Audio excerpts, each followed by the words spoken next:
Everybody, we're gonna wait about a minute or two so to make sure everybody wakes up this morning and is able to get on the live stream. So bear with us and we'll start in about a minute. Thank you for being here, everyone.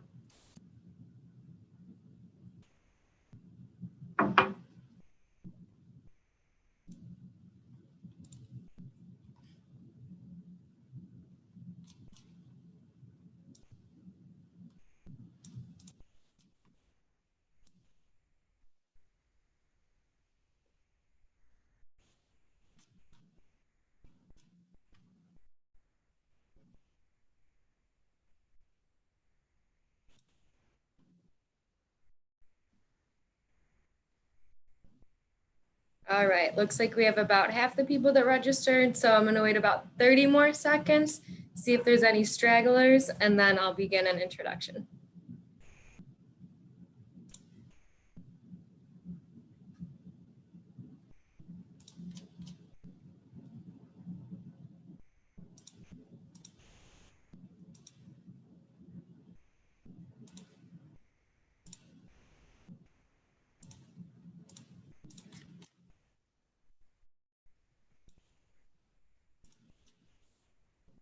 All right. Well, good morning, everyone that's joining us today, and welcome to Automation Alley's virtual tech takeover, hosted today by Renishaw.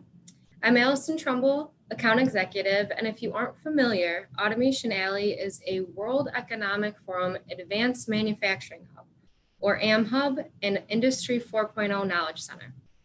Basically, we host a plethora of events and obtain content from every aspect of Industry 4.0 to give businesses a competitive advantage to help them along every step of their digital transformation. So here we obsess over disruptive technologies such as blockchain, 3D printing, Internet of Things, and automation. Our goal is to work hard to make these huge, complex concepts easier for companies and individuals to understand and then implement. So this tech takeover today is brought to you by one of our foundation members, Manpower Group. Manpower Group provides administration and support services, professional services, and business services through its 4 primary brands, which are Manpower, Experis, Right Management, and Manpower Group Solutions. If you have any questions regarding Manpower, or if you have any staffing needs, please reach out to me and I can connect you with a representative over there.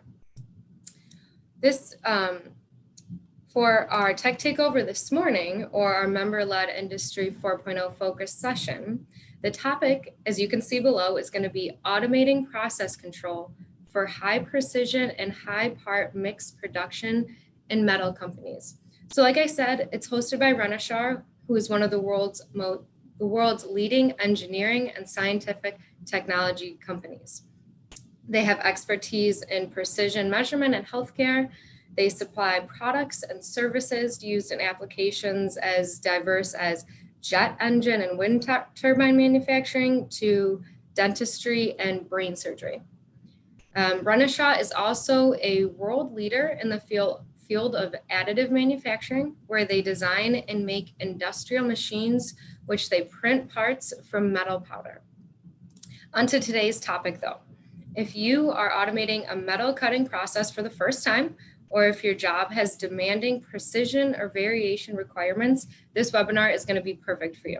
Today, we're going to learn how to set up the process for control success using metrology tools.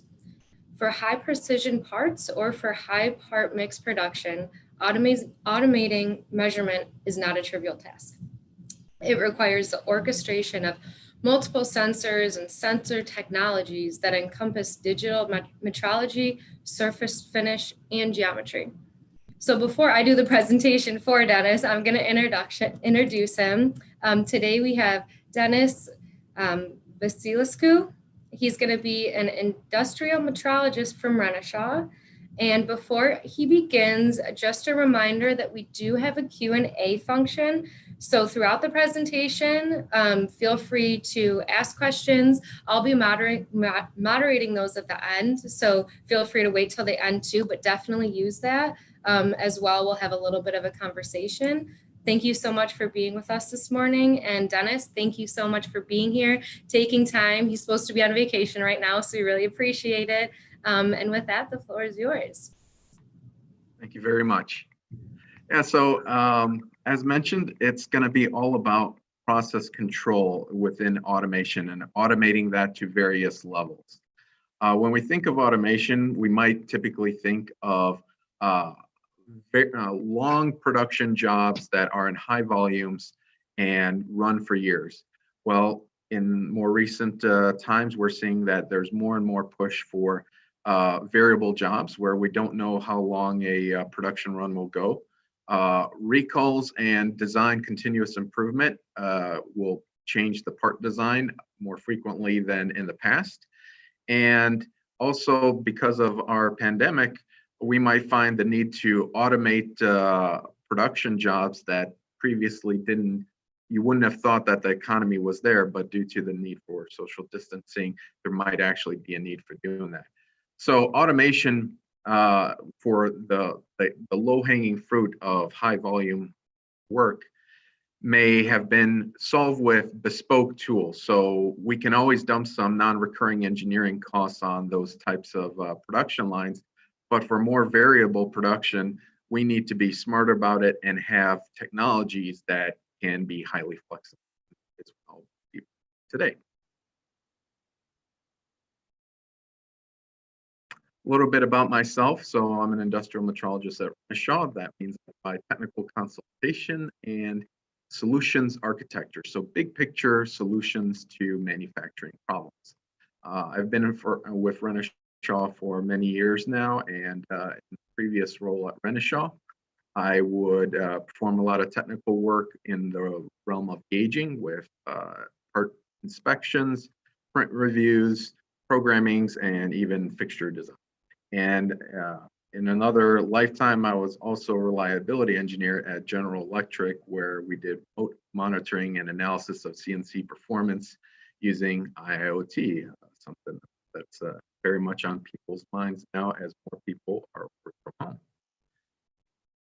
How about Renishaw? Well, Renishaw, as mentioned, is a leading OEM, specifically in metrology, and our range of products range from machine tool probing, tool setters, ball bars, laser interferometers, coordinate measurement machine, both probes and frames now, and gauges, and we can also provide turnkey solutions on all of these. Renishaw is a UK-based company, and as part of that, UK, like much of the Western world, does have typically higher labor rates, and achieving profitable manufacturing in the Western world, perhaps those looking to reshore, can be a challenge, and part of the solution will be automation. Well, Renishaw is not just an OEM of metrology, but we also practice what we preach through automation and productivity gains.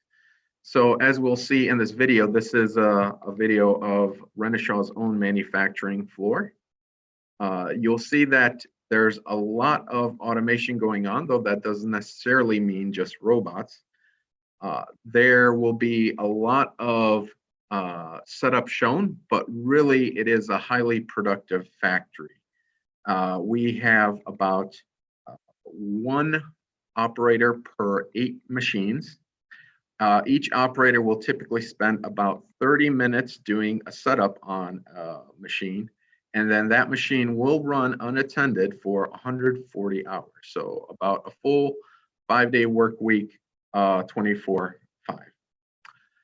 And in this video, as it cycles through, you'll see that there's a lot more machines than people. And you might be mistaken to think that this video was taken rather recently, perhaps in light of social distancing and more work from home.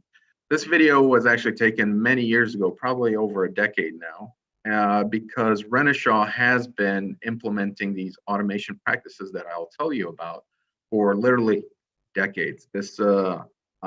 The automation that Renishaw performs in its own manufacturing has been going on since the 90s. And what we do at Renishaw is commonly described as factory of the future. Well, we have been a factory of the future for almost 30 years. And these techniques that we'll show you is what allows us to have very high productivity and high labor rates and have a very functional and stable manufacturing strategy. So when we think of automation, automation leads us to a lot of efficient production and efficient good profits. Well, automation also can lead us to the most efficient way to go bankrupt. Here we're seeing two examples of failures of automation. On the left, you'll see a mill cutting a part, and in its final pass, the part comes loose from the fixturing and spoils the part.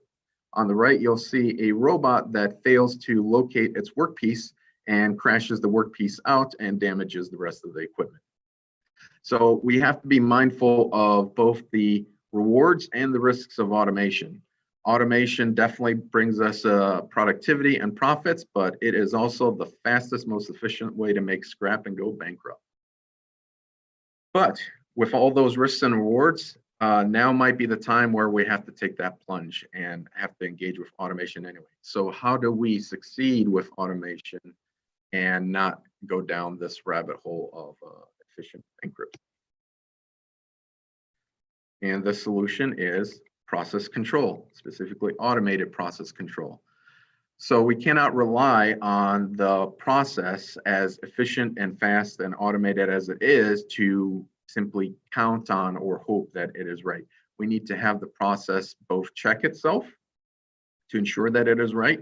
And when things do not go right, we need to actually actively control. We need to implement a correction or some type of fix to do that. And we have to do that at multiple places throughout the process. If we think of all the things that go into a metal cutting process, there's the material handling of loading stock material onto a machine.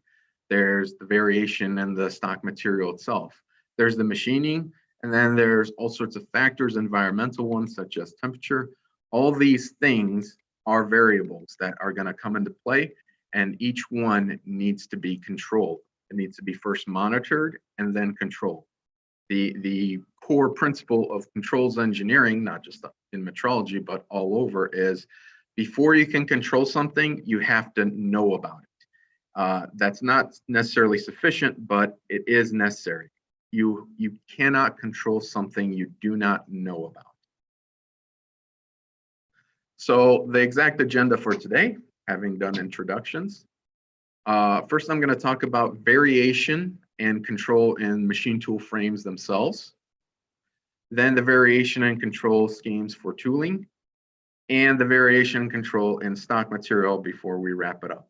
So there's three areas that I'll talk about where we first describe why does a process go out of control? How can a process diverge and produce scrap, which loses you money? And then we talk about how we actually control that. First, how we measure it, and then what we actually do about it to make you $1 richer instead of $1 poorer. First topic, the CNC frame itself, the very foundation of the process. We have to appreciate that with so many instruments being orchestrated, we have the CNC, we have robots, we have gauges, we have all sorts of things going on. At the heart of everything is the actual process itself, which tends to be a machine tool. Perhaps sometimes it's a 3D printer or some sort of assembly process. But here we're mostly talking about metal cutting, and the heart of it, the sun at the center of the solar system, is the CNC itself. And at the heart of the CNC is its frame, its axes, its spindle. This is the core and foundation of it, and this is what we look at first. So how are CNC frames made, and why do they go out of control? Well, we know it's not just about the material, the stock material, the workpiece and the tooling, but the frame itself is a core component. And you can think of each frame as composed of multiple linear axes, X, Y, Z, multiple more for others. Each single axis is not simply an abstract straight line that we might think of from our school day math. It's not just the x-axis on a piece of paper. It's a physical rigid body, real body with its own 3D shape, its own material compliance. And that rigid body can produce errors, not just in the axis that it's supposed to travel, but all directions, as well as rotational errors. We call these the 6 degrees of freedom, which I will showcase here in a video. So the first degree of freedom we might think of, and the easiest to understand, is a linear one. If we think of an x-axis on a CNC, let's say that moving left and right near a vantage point, well, when we command it to go 100 millimeters, it might actually travel 100.1 millimeters. That is the linear error of it. And that error may be different all along the travel of the machine. Well, there's also what we call the straightnesses and the rotations. So not only does that rigid body, that real x-axis, move incorrectly in x, but it can actually move incorrectly in y and z, even though it's the x-axis. So here we're seeing examples or analogies of how that physical axis, just one on the x-axis, is also now moving you in y. And we'll see it move also in z. And these errors will be manifest in your part, and it will produce scrap. And not only do you have X, Y, and Z, but if you have any sort of bending or buckling in that axis, maybe some sagging, then we will also have rotational errors such as pitch here. Then you can have side-to-side rotational errors, yaw. And then finally, we have roll itself. And so there's 6 degrees of freedom, 6 different ways that a single axis on a machine tool can produce error and therefore scrap. And this is one axis.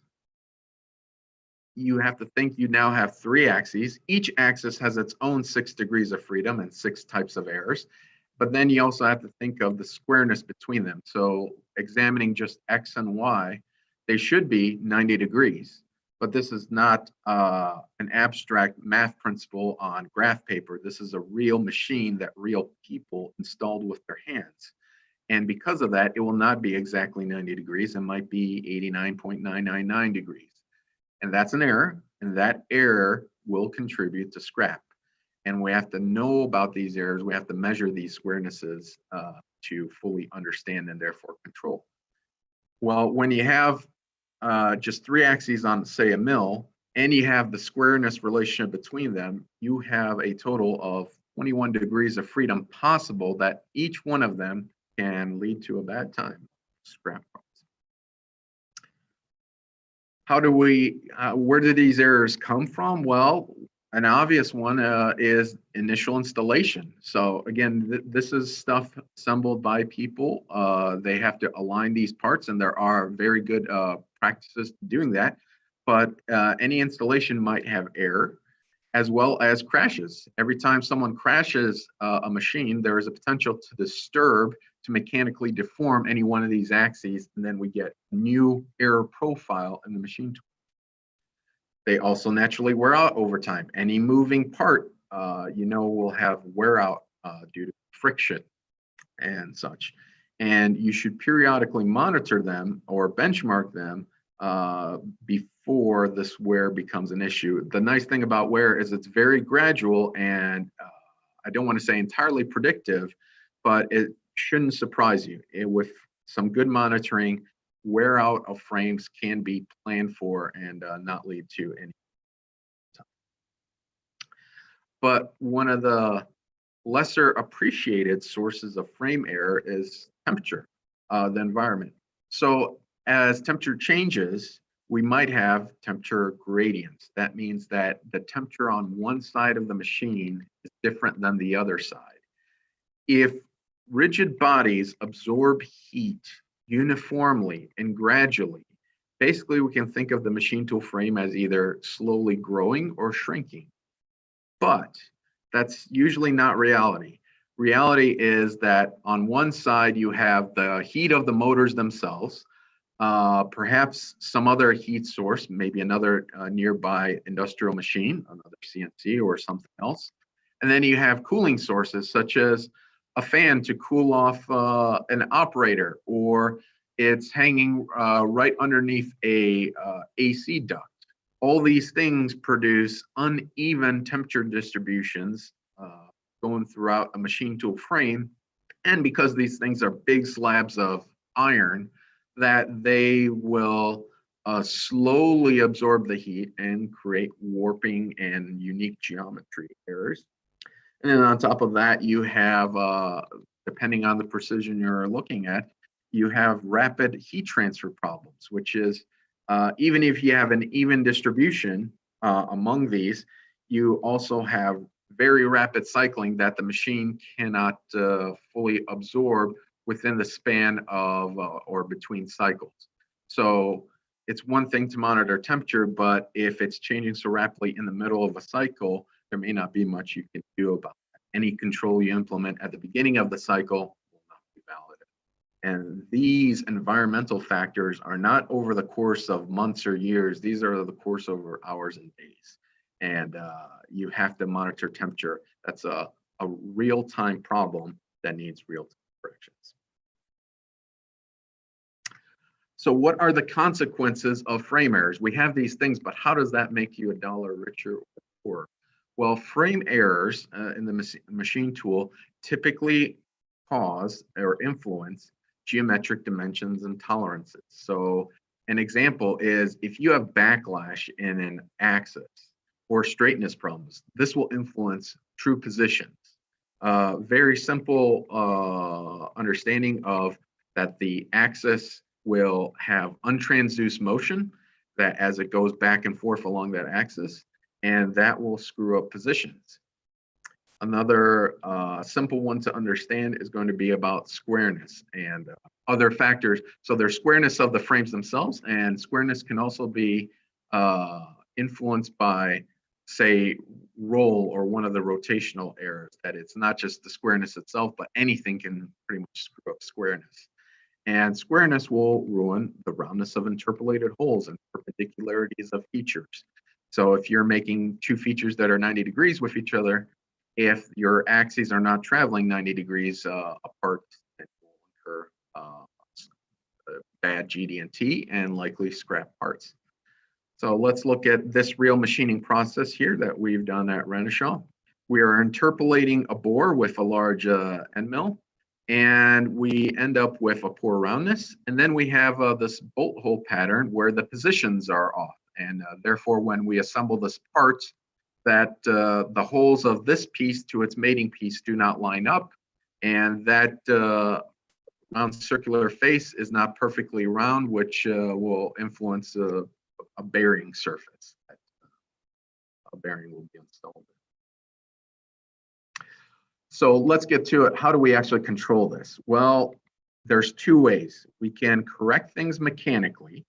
For example, if we alter the leveling of the feet of a CNC, or we take the covers off and we undo the bolting of some of those guides and we re-square them up, perhaps with an alignment laser, or we replace a worn out ball screw that has some backlash, we can fix these problems.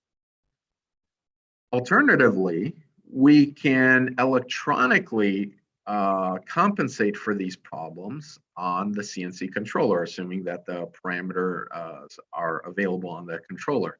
And that might be a much more automation-friendly solution. So mechanically fixing things definitely works. However, that definitely does not follow the principle of automating things. We would like to ideally catch problems as they slowly appear, as they appear instantly, and as soon as we detect them, it would be nice that the automated cell could sort of fix itself along these routes. Whichever of these two methods you choose, the beginning is knowing what that error is. Like I said, the beginnings and the foundation of control is knowledge, it's feedback. And so we need to start with some sort of diagnostic or some sort of machine health check. And one of the first tools I'll show you is called the telescoping ball bar. All it is basically a linear indicator, same that you might be find in your tool drawer in a manual shop.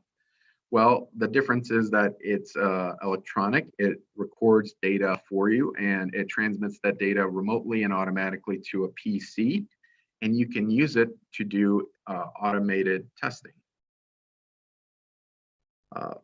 We'll pause there. It looks like we have a question. Question is, how do I know whether a frame error can be electronically compensated versus needing to be physically repaired? Great question. Can I fix it physically or electronically? Well, one of the first ways to determine that is going to be what options are available on your CNC. The first thing would be consult with your manual on the CNC to figure out what options you have. And then the second one would be to check with the OEM to say, what options can I install if I'd like after the initial install. So you may not have, say, a linear compensation option available to begin with if you bought your machine tool bare bones, but many OEMs, machine tool builders, will have that option, and all you got to do is just call them up and ask them, do you have an option for correcting this? Do you have an option for correct backlash? So that would be the first route. The other route would be to look at types of errors. This might be going a bit in depth, but some things, for example, backlash, while we can compensate for backlash, there might still be the dynamic errors incurred with that. So for example, we might be able to say, hey, you're losing about 5 microns of untransduced error when you move the x-axis by switching directions.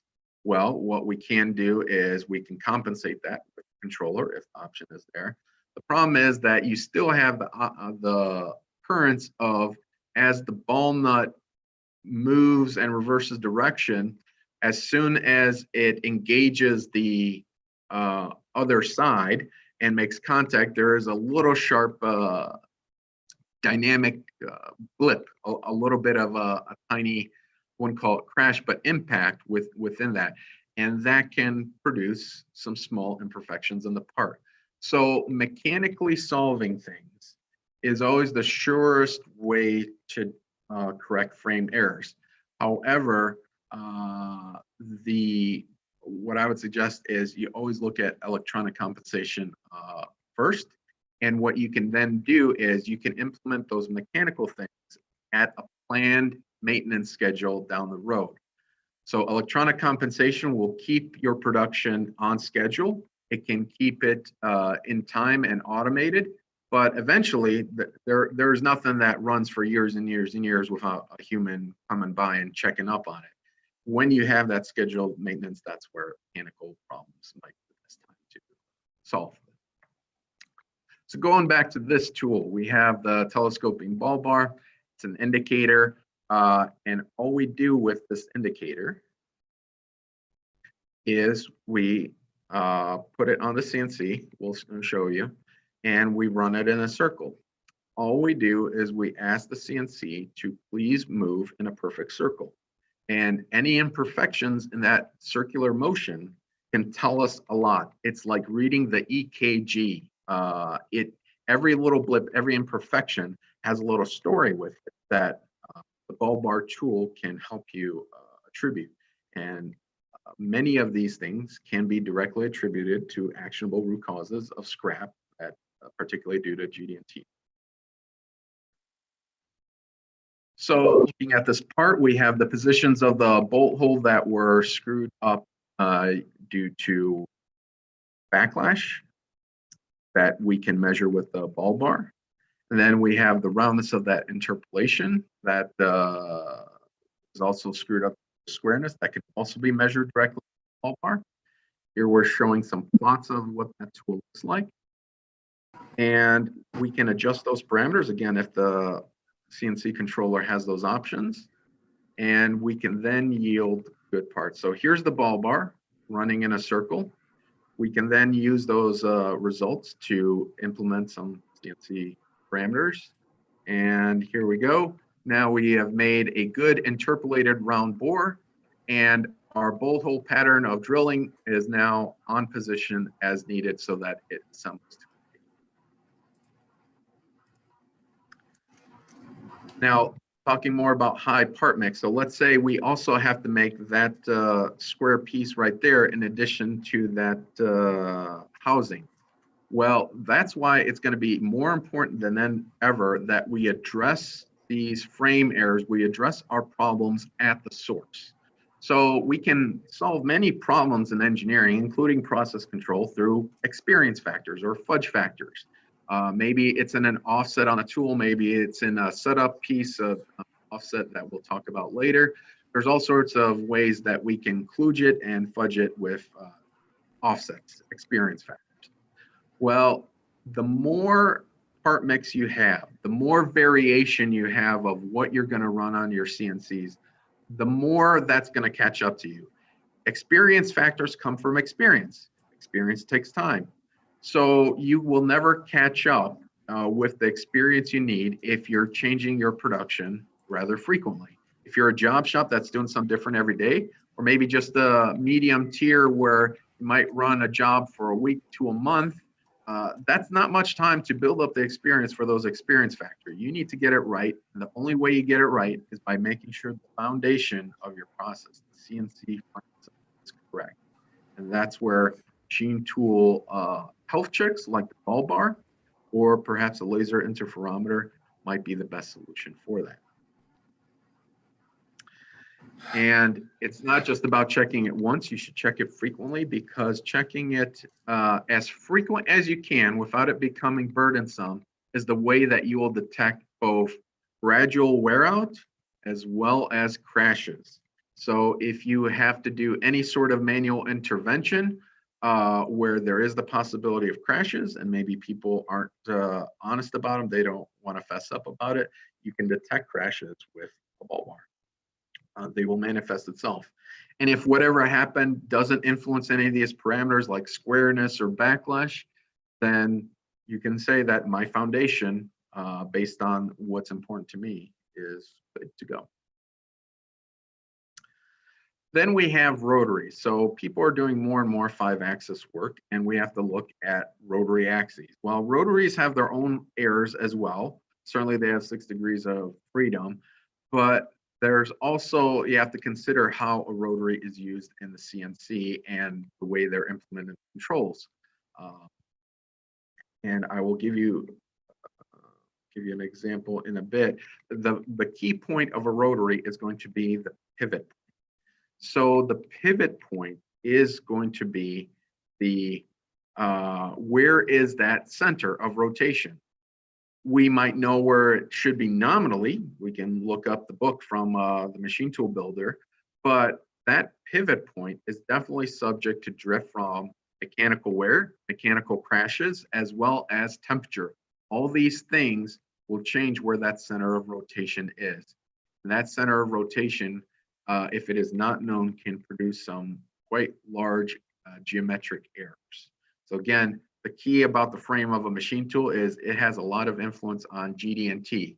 If your production jobs are getting more and more GD&T heavy, you have to really pay attention to foundational stuff like the CNC frame, including rotary pivot points. Understanding these is key to making sure that you avoid geometric orientation errors. So here we're showing that a little bit of a control tool where you can use a simple machine tool probe and a simple artifact such as a ball on a mag base. With some macros that we have from Renishaw, you can simply measure that artifact and rotate your rotary and use all that data points to basically find where the true pivot point is. And another great thing about pivot points is it's one of those things that you can automatically and electronically compensate in a CNC control parameter. This one, while I suppose you could adjust mechanically, because the biggest source of error is going to be thermals that change by the hour or day, it really is something that lends itself well for electronic compensation. and it doesn't have to be too burdensome on your cycle time. Just a few measurements with a probe, and we have the pivot point center. And it can be as simple as adding some G code at the beginning of your. That was one artifact, and you can use artifacts all over to check various things. So it's not just about the rotation errors, all sorts of frame errors can be checked with artifacts that are custom designed to check for what is important to you.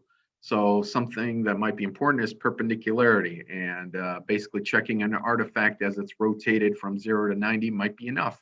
Or maybe you need to check, maybe you're making a very big part and you need an artifact that spans a large linear distance to account for thermal growth. All sorts of things. You can design and be creative with artifacts and use probing on it, and it can be custom to, as custom as you'd like to a process. Artifact probing is actually one of the key elements of Renishaw's manufacturing principles and automation strategy. Checking things right on the machine tool is the best way to implement those experience factors, because you are checking something right in the state that you're about to produce it. You're not checking something, in a lab somewhere else. You're not checking something in the front office or outside of its state. You're checking things right in the state at which metal cutting is about to happen. So artifacts and the use of probing can greatly help, and it's easy to automate. Next thing we want to talk about is tooling. So we've talked about the frame. As we move through the frame down the spindle, we have the tooling itself. So tool wear happens. Might be gradual, might be quick, but tool wear happens, and it's a gradual drift that you'll see manifest itself in linear dimension. So the frame has a big influence on geometric dimensions, roundnesses, squarenesses, perpendicularities, but tool wear can have a big impact on linear distances. So the size of a hole, the size between two opposing faces, the length between one face and a shoulder depth below it. And these tool sizes and lengths are important to know on the machine tool. So you can check tool size and length on a tool presetter outside the CNC. Number one, that's not necessarily easy to automate. And number two, those numbers may not be all that useful anyway, because the effective tool size is not necessarily the physical size of a tool. It might be influenced by its spindle runout. So the spindle has its rotating axis, and if your tool is not exactly on center line with the spindle, due to the collet or whatever the tool holding is, it will have some runout, and the tool will get effectively bigger. If we think of an end mill, as it has eccentricity about the spindle axis, that end mill is actually bigger.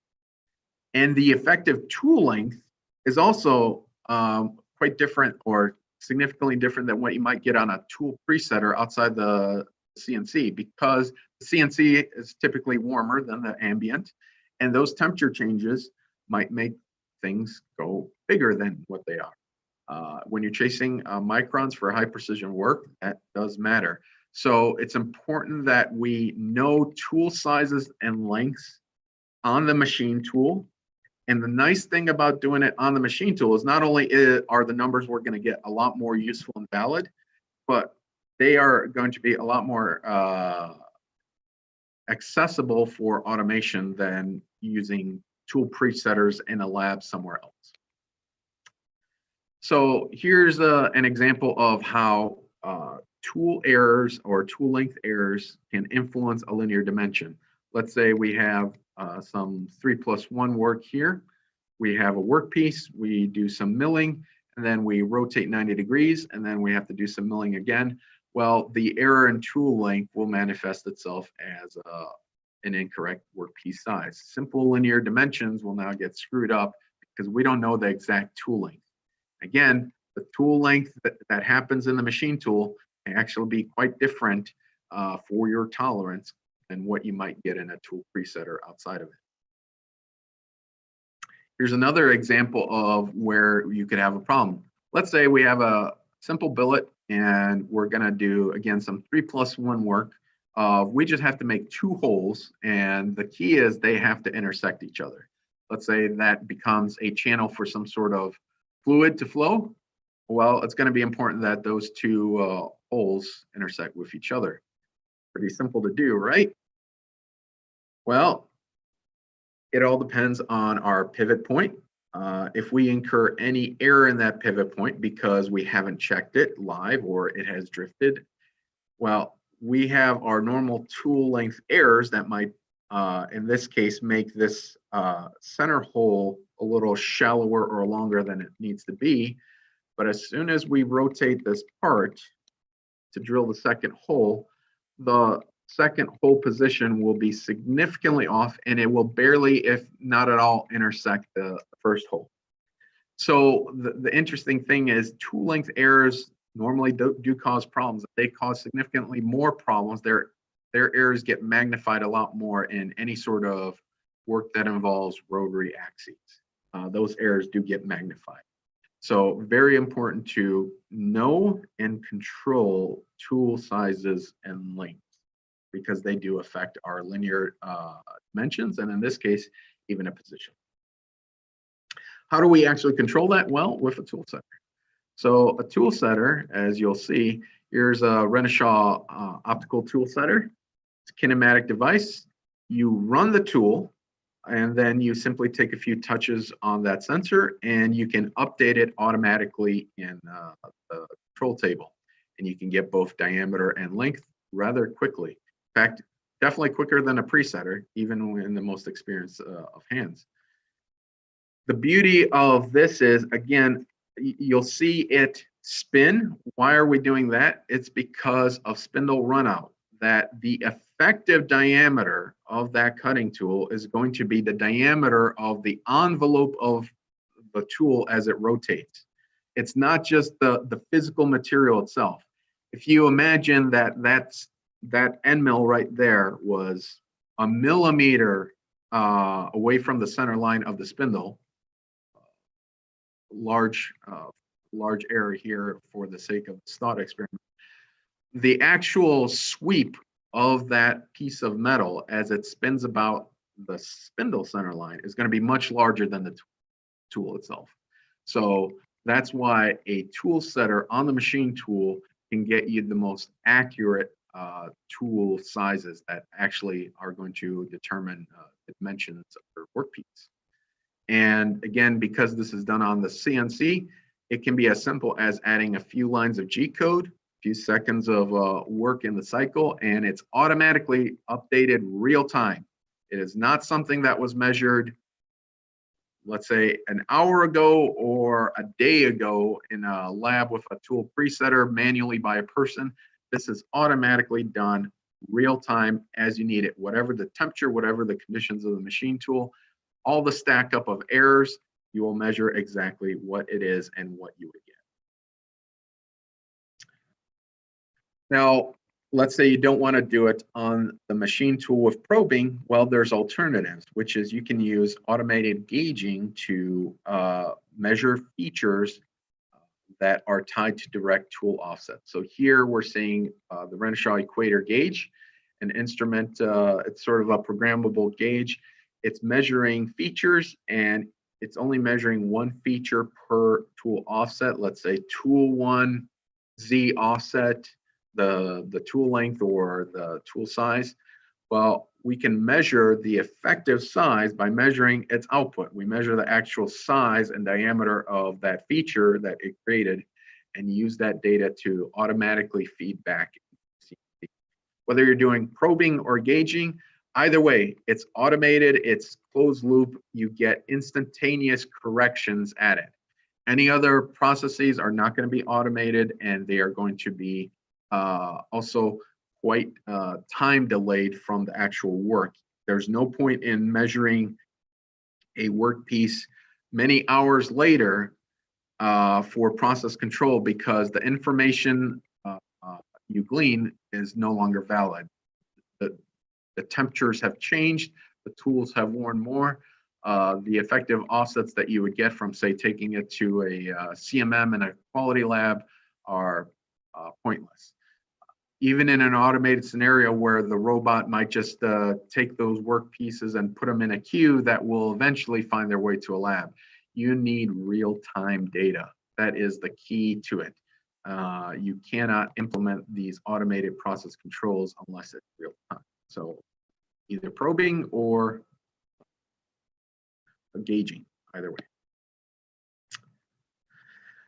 Now, once you can control and compensate for tool wear. However, eventually a tool will wear out to the point where it becomes blunt. When a tool is blunt, it will no longer cut or gouge into the surface. It will rub and abrade, which one of the consequences of that is poor surface finish. So you can keep your linear characteristics in check. You can make sure that that diameter is correct or that shoulder height is correct with tool compensation, but eventually you will start incurring surface finish problems. And that will first show up as waviness before it gets into surface finish. And waviness can also be detected with a number of automated tools. Here we're showing how we're using the Renishaw Sprint machine tool probe to measure the waviness of a surface. We can see that here it had a WT number of 2 microns. Here we're seeing that it's doing some more machining on it with the same tool. And here again, automated, pulling out the probe. Let's measure the surface condition, measure that waviness. Well, the tool has worn out now. Now we get much poorer. We get 10 microns of WT waviness. So that is no good. Well, based on that, we can automatically call up some sister tooling that's fresh and new. We would have automatically set this new sister tooling's tool lengths and diameters. And now, because it's a fresh, sharp tool that's been properly set, we get good waviness again. And here you'll see it's back down to 2 microns of WT. So surface finish is important. It's tied to tool bluntness, and you have to automatically measure that to know when you replace tools.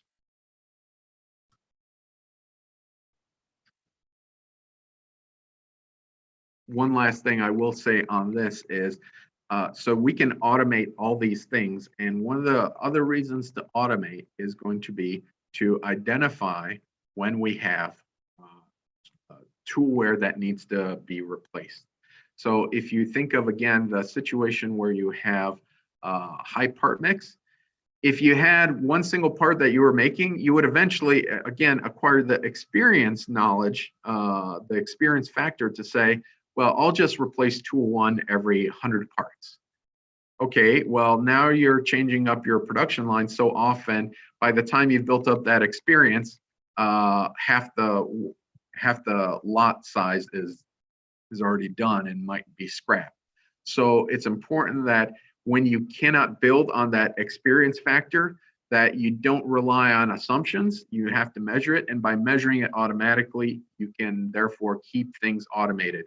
You don't want to have this highly automated, highly efficient process that you have to stop periodically to have a guy come over and visually inspect the tool to say, yeah, that one's too worn, or yeah, that one's okay. The way to keep it automated is by knowing everything that's going on, including surface finish. And again, if you have high part mix, you are not going to be able to pick up that experience value in time. You got to know it and measure it live. So moving on to the third set of variation source that we have, it's the stock material itself. It's the workpiece. Understanding what the stock material does is just as key as knowing what the frame and the tooling does. Looks like we have some questions. First question is, can tool wear affect size as well, or just surface finish? Tool wear definitely affects size, but if you can compensate for it real time, you can keep the sizes in check. So let's say you're making, you're milling an end face and you're talking about just a simple length of billet from and the x-axis from left to right. Well, if you monitor that end mill's true effective size, then you can keep the size in check, but not necessarily surface finish. Let's see here. We have another question. Can I implement process control tools on an already established cell? Excuse me. You can. So if you have an established automated cell already, it's not too late. You can implement many of these steps quite economically. So for example, machine tool probing, very cost effective to implement at any point. The most you will have to do is you'll have to consult with your OEM to make sure that certain options are there, including certain M codes. There will have to be some sort of physical retrofit, perhaps, of a probe receiver. But generally, you can implement machine tool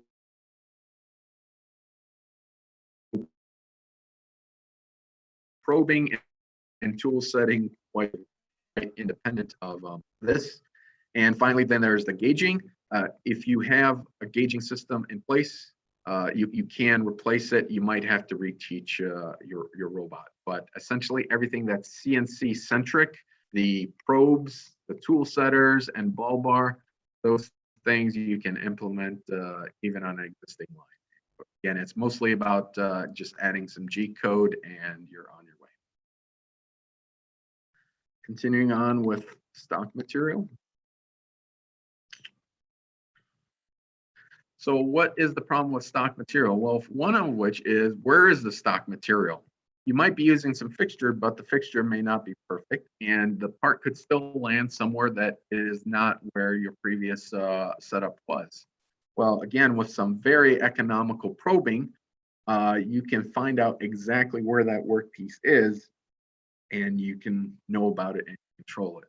So workpieces and stock material, especially when you get to rough stock like castings or die cast, the material will not be where you might think it is. So it's just better to know where that material is every single time rather than rely on it. Now, when you get to later ops where you're setting up on features that were machined in the previous operation, it may not be as big of a deal.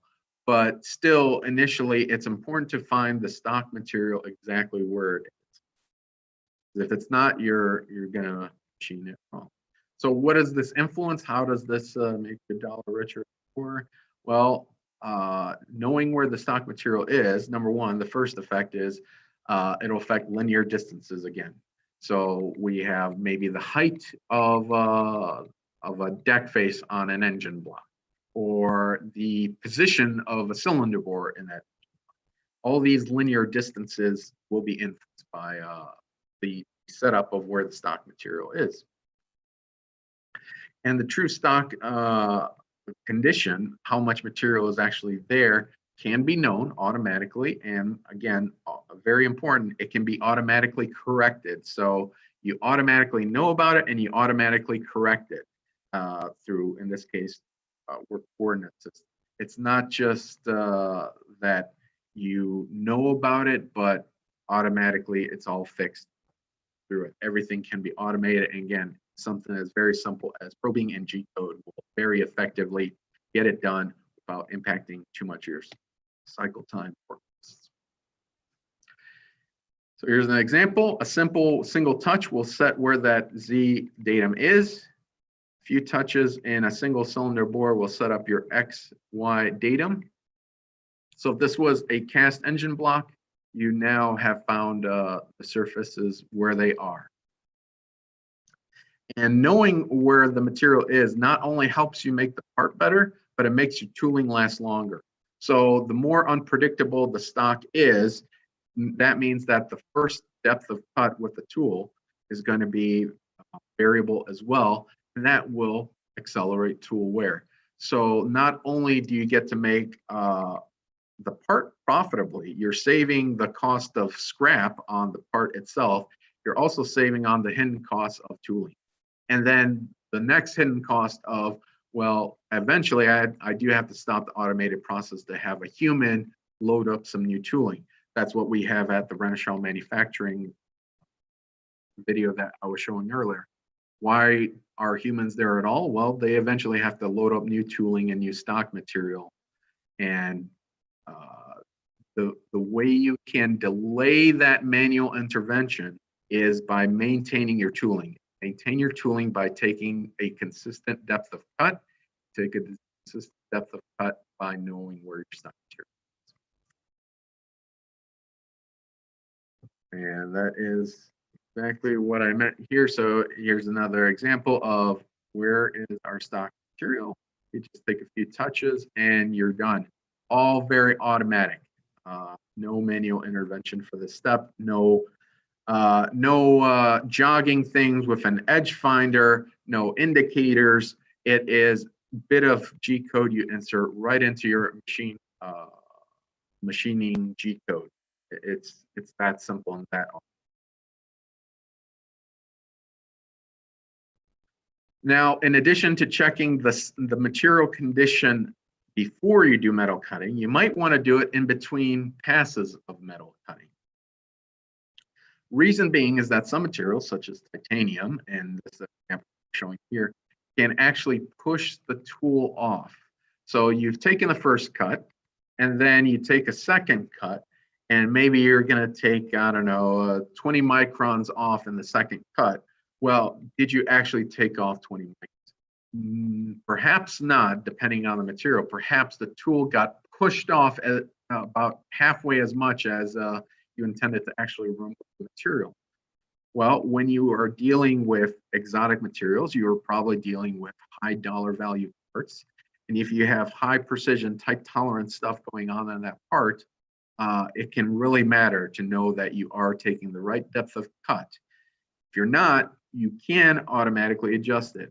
And this is the nice thing about probing is it lends itself very economically and easily to automation. Here we're showing a workpiece.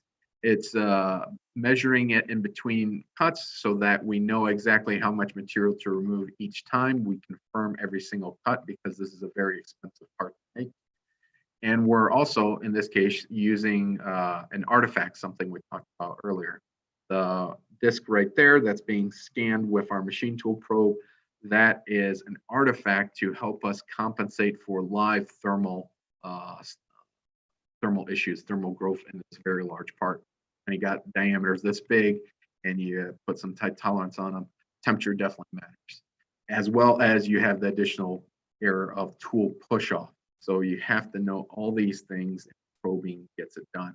You don't want to wait for taking the part off after all this passes and find out, well, somehow we've accumulated, 20 microns of size error. And you would say, well, I set all my tools, I did my work coordinate system, I did my G54. Well, you also have certain material conditions like push off that might still make you fail. And that's where cut, measure, cut as a strategy can be a very good automated practice that is very important on high dollar value parts. And then we also have the use case of what if you have a 3D printed part? Well, 3D printed part, you could think of them as castings, except the difference is going to be that they typically will have less additional stock to machine off. In addition to that, because of the metal forming process, they might have some warping in them due to the cutoff from the build plate, even after heat treat. And also 3D printing tends to be quite expensive to account for that capital cost. So 3D printed stock is not something you want to scrap. If you scrap a 3D printed part, that could be thousands of dollars instantly. So you want to make sure that you find this part automatically, real time, otherwise you're getting scrapped. And when you have a 5-axis machine, which you might need to handle complex geometry, that additive process tends to lend itself, or additive parts tend to be for performance, which tends to create complex geometry. It's important to find that part truly in space with all its true geometry and geometric errors of that stock material. That means that you don't just find XYZ datums as you would. You have to find the true 6 degrees of freedom of the part itself. of if it's sitting crooked because one side is thicker than the other. Well, one of the ways you can do that is again with probing. Here we're showcasing a very particular solution we call NC Perfect Part, where we do this 3D probing on the machine tool to find exactly where the true stock is with regard to nominal. And we can use that information to basically adjust our 5-axis rotations so that it machines where the stock material is, not where we. Because let's say maybe there was a piece of chip underneath that. Well, when it's 5-axis, if we know where the part is, we can actually adjust our cutting to that. That's what NC Perfect Part does. So here we can adjust our machining of this part so that, let's say the top bore is ensured to be perpendicular to those side bores and all in relationship to this very thin optimized topology optimized body shape. So when you put it all together, we have process control. You have multiple stages. You have process control at the CNC itself. You have process control at your tooling. You have process control at the stock material, and you can implement some of these off the machine tool, such as with gauging and CMMs. And what the right blend of these tools are depends on cycle time, part value, and what's critical characteristics for you. So let me show you one process that does put it all together and to see one live and how the value comes in. So we're making a blisk. We start off with a turning procedure. We then take the blisk after turning to a gauging station to get automated information about those diameters and lengths to do simple tool offset for the turning operation. So we want the turning operation to basically be kept in check real time with any thermal growth and tool wear. And the Renishaw equator gauge here is doing that. Once turning is over and validated, well, we're going to do some milling, but that milling is going to involve some 5-axis work. So we need to validate our rotary axes using some artifacts. And so here we're picking up pivot points and other errors through artifacts that make sense for this application. Here we're actually now doing setup on it. So we now set up after doing the artifact check. Now we're pulling our tool out, and that's going to machine, and we did tool setup with a non-contact tool setter. And now we're actually doing some milling with that work, 5-axis milling. And finally, we are going to validate a little bit of that with cut, measure, cut using this probe to validate a few of these blades. And here we go again. So now that we did the first pass, we can do the correct final pass of machining. And finally, well, we do have to validate this part automatically as well. And that is a lot of features to do. So that's where we're going to implement 5-axis CMM to automatically measure all the characteristics. And this is where a CMM is going to make sense, that there's a lot of characteristics to pick up, including right here, you'll see surface finish measurement. And we want to do all that heavy measurement work off the machine so we can cut the next part. But we know that we can cut the next part in confidence because of all that previous process control we implement. We did tool feedback for the turning using a gauge. We did tool setting for the milling. We did rotary pivot point corrections with a probe. And then we did cut, measure, cut on this tough material. I think this is Inconel with probing again. And then we can finally validate things to make sure that it is acceptable to ship out the door with the CNC. So here is a whole process put together with all these steps and process control tools in at once. This is what it means to be fully automated. This is a fully automated process. You'll see no human getting involved and getting an indicator out, or some calipers and mics, some hand adjustments, some furrowed brows, making a qualitative judgment of if the tool worn or not. This is all automated, self-controlled, and it can be quite economical. And if you look at all these tools, the thing to appreciate is that if that part changes somewhat, you can still use all these tools. This is not a very bespoke or customized solution. This is a very flexible thing that can handle a wide variety of parts. So long as you can do the part on the machine tool, these process control tools are still valid and still can be easily reprogrammed for work. That's a whole process using automated process control.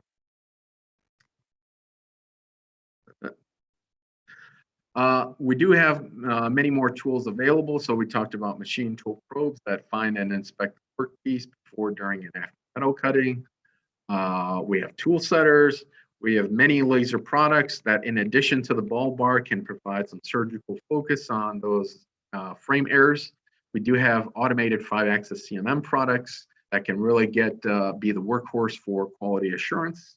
We have programmable gauges to get you both. You get inspection data as well as tool offset data all at once. That can really save on cycle time. And then metal 3D printed parts can be benchmarked using artifacts, as well as a line for post-process machining. One more question here. Perfect. Yeah, we have a few questions. So I'll just read them off for you, and Sure. Feel free to go into as much detail as you want. So the first one is, not to go down a rabbit hole, but do you have to control for the measurement device? So the probe, the tool setter sensor. I'm not sure exactly what is meant for that, but if I understand it correctly, that each of those instruments do have to be calibrated. So, for example, the machine tool probe can use a tool setter as part of its calibration, or a master tool, basically a tool artifact that has a very known length that has been independently validated. So all these tools that are validating your machining process themselves should be calibrated and inspected. And we didn't have the time to go into it here, but there are ways to verify each and every single tool. Yeah, I think that's perfect. And I can connect you with the person that asked that question too at the end if they want to really dive into details.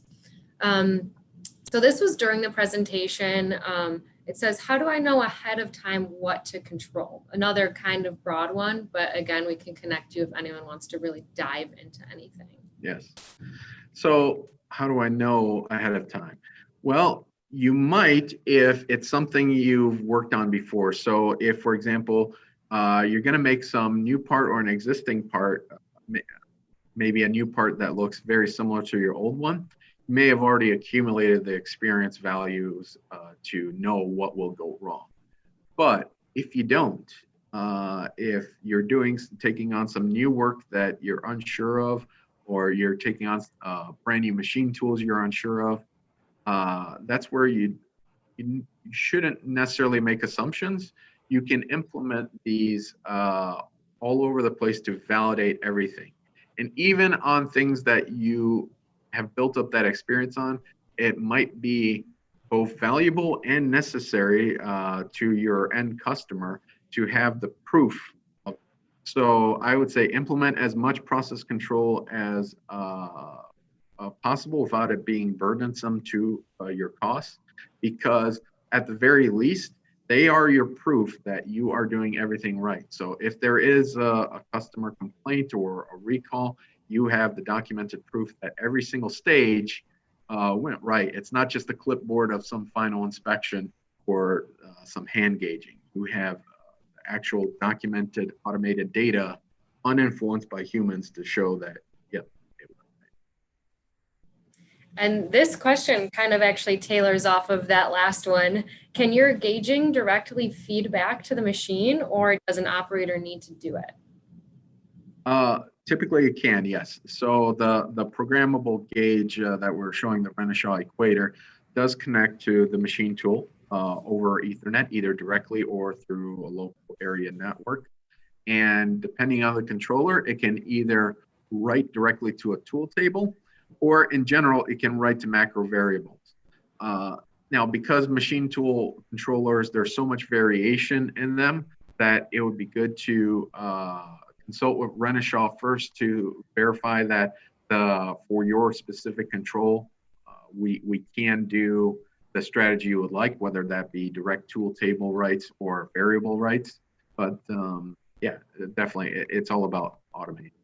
It's all about the automation scheme rather than automation versus manual. Perfect. So this person says, I already have automated gauges and sensors in my process, but I'm still experiencing quality problems. What advice would you give me? So if you already have inspections going on, you have to appreciate that a lot of quality work is still very focused on the workpiece itself. What you need to start then looking at is if you have, a bunch of eyes on the workpiece, what eyes do you have on the actual machine tool itself? That's where we have to look back at the fundamentals. So all your gauging and all your CMM and quality work, it's all about the workpiece and the final effects of it. What are you doing to calibrate, maintain, and verify and benchmark your machine tool? So when you have a lot of quality and a lot of scrap, I would say start looking at your machine tool. You mentioned an artifact a few times. Is this something that you install in the machine tool, or is it placed into the machine when used? You can do both. So artifacts, for example, a round sphere on a mag base, depending on the layouts available and the size of part and fixturing, you can do either. So if you can leave it in the machine tool, let's say on the edge of a pallet or something, great. One less thing that will eat up into the cycle time of material handling and loading, unloading parts. But if you can't, that's where you can load it in. You might have to design some additional fixturing for that artifact. So for example, if you use a tombstone, whatever your fixturing to grapple onto that tombstone, maybe it's some chunk 0-point stuff. Well, that means you need to have your artifact have the same sort of coupling or fixturing. So Can probing on the machine tool replace a CMM? Great question. Can you do probing on the CNC instead of the CMM? Can you get your inspection and quality data there? So very contentious one. I will give you my opinion and the opinion of others in Renishaw, which is yes, under certain conditions. So the first thing to appreciate is that the probe is not going to be under the dynamic load of metal cutting. Metal cutting is basically one piece of metal crashing into another and gouging it out, solid material or ripping apart other solid material. There's a lot of strong forces, which is why CNCs are very rigid and tough. Well, probing does not require any of those forces. So while you may fail to make a good part with a CNC due to dynamic forces, the forces of measurement may be so low that you can count on your probing. But both the probing and the metal cutting tooling all depends on having a known, good, calibrated frame. So the key is going to be that you do monitor your frame frequently. You do apply compensations, either mechanical or electronic, to make sure that it is a good frame. What you may not appreciate is you have to do that for your CMM too. So we didn't talk about it here, but some of those machine diagnostics and those concerns about 6 degrees of freedom and all that, that is absolutely the exact same case on your CMM. You do have to worry about those. You have to, as you know, calibrate your CMM. So just if you're talking about doing it on the CNC, all you have to do is hold your CNC to the exact same scrutiny you hold your CMM, which is you calibrate and you verify the frame and you do it frequently. Then the only remaining challenge is not about are the results trustworthy, it's is it economical to do on the CNC? And typically the answer to that is going to be how expensive are these parts, and do I dare cut another part without validating the first part. So let's say you're making a big aerospace engine case. The stock material itself might be worth 10 grand, and you might be putting in another 10 grand of machining. You may want to validate and verify that everything is okay before you dare take it off the fixture. Because if you find out that something is not okay, and maybe you need to rework it, it would be great if you reworked it without taking it out of the fixture, because then you have to find things again and you'll never locate it exactly right. And then the other thing is, if you're not going to commit to cutting the next part until this one is right, then you may as well do it on the CNC. Why bother, taking it off, walking it down to quality lab, let it acclimate to that new environment if that CNC is going to be idle until that part checks out. So absolutely, you can do it on CNC, and usually it comes down to the more valuable the part, the more it makes sense. Good answer. All right, so we have Peter Reed who asks, and this is a bit of a long one, so stay with me here. Recognizing that finishing cuts impose lighter loads, among the 21 plus steady state unloaded DOF compromising the machine tool's work envelope, how do you discover, characterize, and compensate for the variable accelerations and dynamic loading of the active machining process, including the compliance of cutting tool holder? So for the dynamics of the frame, that's where it is recommended that you run your ball bar at the exact same feed rate that you're going to run the cutter. That will incur the dynamics of the frame itself. So again, going back to the example where I had a backlash, and when that ball nut reverses direction and it slams against the wall, then that's a dynamic error, and you can mimic that frame error's dynamic issues through the ball bar by just running it at the same feed rate. Now going to the dynamics of tool cutting, where I had the example of titanium push-off, that's where the best solution is going to be cut, measure, cut. That you have to measure the part in between each passes, or between the last critical pass before the finishing, to ensure that you know exactly how much material got taken off. Those dynamics are best solved. What kind of software do you use to perform the measure, cut, measure process control? That we do have a variety of softwares, including PC-based software and softwares that do integrate with CAM, but that stuff can be implemented with just simple G-code. So most of our probing runs off macro, G-code macros. So G65, P9810, and you just go command it to do something. And then the end effect of any of those measurements, say taking a diameter, that gets populated into a variable, let's say pound 187. And that variable you can then implement into your main cutting G code. So all you have to do is you take your metal cutting program, your post out of CAM, and you're just going to insert a few lines. First, the lines to call up the probe, call up the macro to do the inspection. And then it's as simple as taking a controller variable that gets populated from that macro and implementing your logic. What differentiates shop floor CMMs and gauging? Good question. So shop floor CMMs, well, let's talk about CMMs versus gauging. So both instruments get their accuracy through some sort of comparison.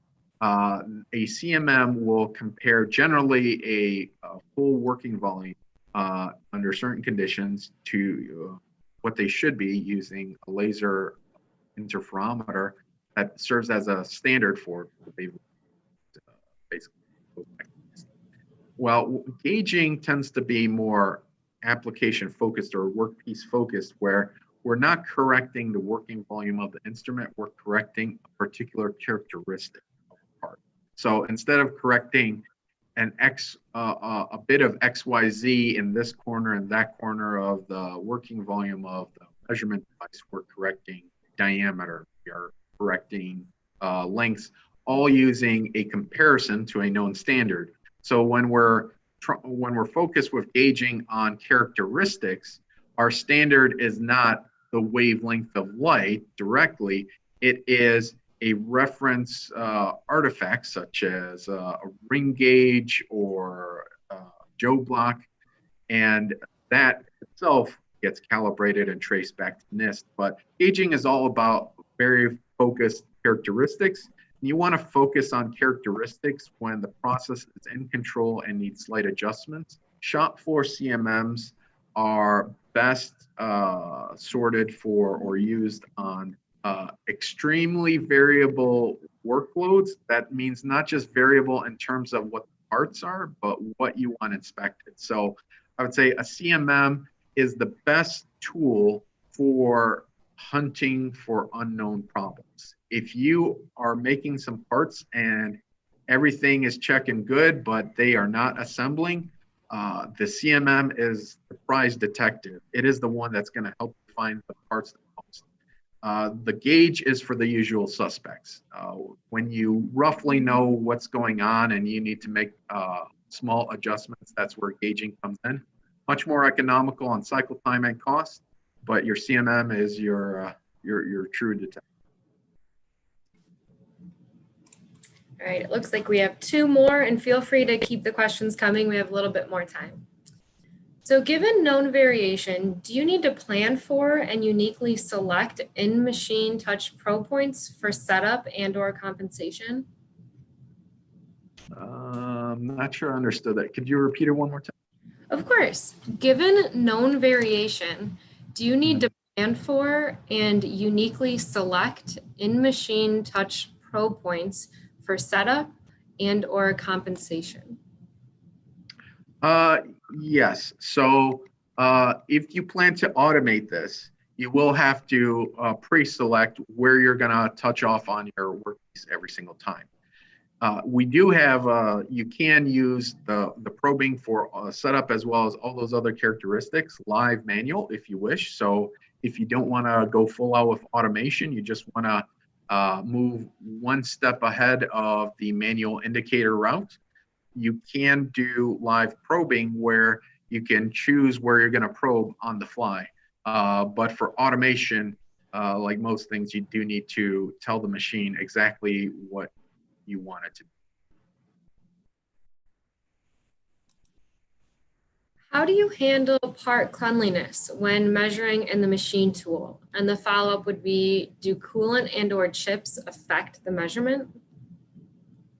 Yes, so chips definitely. If you're touching, if you're probing on chips, you are measuring chips, you're not measuring part. So cleanliness is a key factor of that, and it can be a challenge for probing. The things I can say is that problem is not really there when you're doing setup type work. When you're doing the setup, the part doesn't have any chips yet, or at least it should have been cleaned off in the previous operation, if 20 or 30.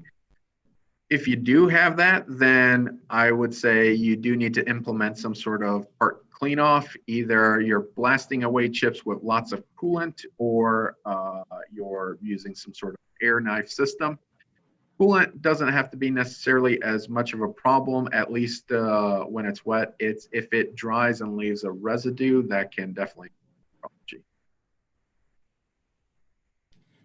Can you talk about the probe used on the engine block in the video that appears to be scanning? And they want to know if this is new. Perfect.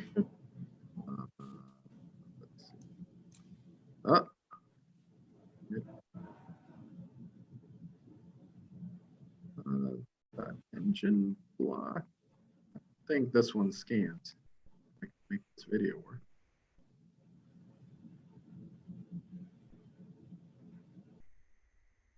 So in this engine block, it is just a series of touch point, which is what most of our probes do. I can fast forward to, for example, this case where the probe is scanning. So that is a relatively new, maybe a few years old. It's called the Renishaw Sprint probe.